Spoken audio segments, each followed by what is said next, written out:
தனுசு ராசி நேயர்களை பொறுத்த வரைக்கும் உங்கள் ராசிநாதனான குரு 8ஆம் வீட்டில் உச்சம். நல்லது தானே? நிச்சயமாக நல்லது. ஆனால் அது 8ஆம் வீடு. அப்போ 8ஆம் வீடுன்னு சொன்னால் என்ன அர்த்தம்? எனக்கு ஒரு பெரிய வேலை வெளிநாட்டில் கிடைக்கணும், இல்லை வெளிநாட்டில் கிடச்சிருக்கு, இடமாற்றம், என்னுடைய நிலையில் உயர்வு, இதெல்லாம் ஏற்படும். ஆனால் நீங்கள் இடமாற்றத்தை ரெசிஸ்ட் பண்ணிங்கன்னா பல விஷயங்கள் நடக்காமல் போயிடும். அது இன்றியமையாததாக இருக்கும். அதே போல் குழந்தைகளுடைய வெல்ஃபேர் பிரமாதமாக இருக்கும். ஆனால் எகெயின் என் பக்கத்துலேயே என் குழந்தை இருந்து படிக்கும்னு நினைக்கக்கூடாது.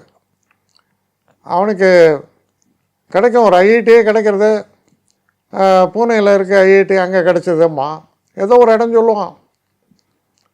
ஸோ அங்கே போய் தான் அவன் படிக்கணும். அவன் என்னை சுற்றி என் காலை சுற்றிகிட்டே இருக்கணும், நான் அவனை பார்த்துட்டே இருக்கணும், அப்படியே படிக்கணும், தடைப்படுத்தக்கூடாது.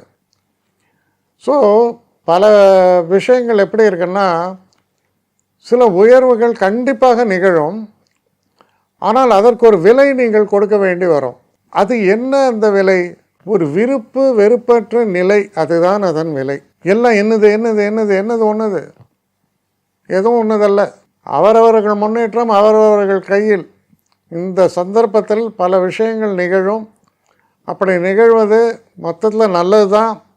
ஆனால் அதை குறுகிய கண்ணோட்டத்தில் இல்லாமல் பரந்த கண்ணோட்டத்தில் பார்க்க வேண்டியது தான் அவசியம். உங்களுடைய வேலை பளு சற்று கூடுதலாகத்தான் இருக்கும். ஏன்னா அர்த்தாஷ்டம சனி சொல்கிறோம். அந்த 4இல் இருக்கும் சனி 10ஆம் வீட்டை பார்க்கிறார். 4இல் இருக்கும் சனியை குரு பார்த்தார். அப்போ என்ன, உங்களுக்கு ஒரு அப்ரிசியேஷன் கிடைக்கும் வேலையில். பதவி உயர்வோ, ஒரு நல்ல அப்ரிசியேஷனோ, நல்ல இன்க்ரிமெண்ட்டோ கிடைக்கும்.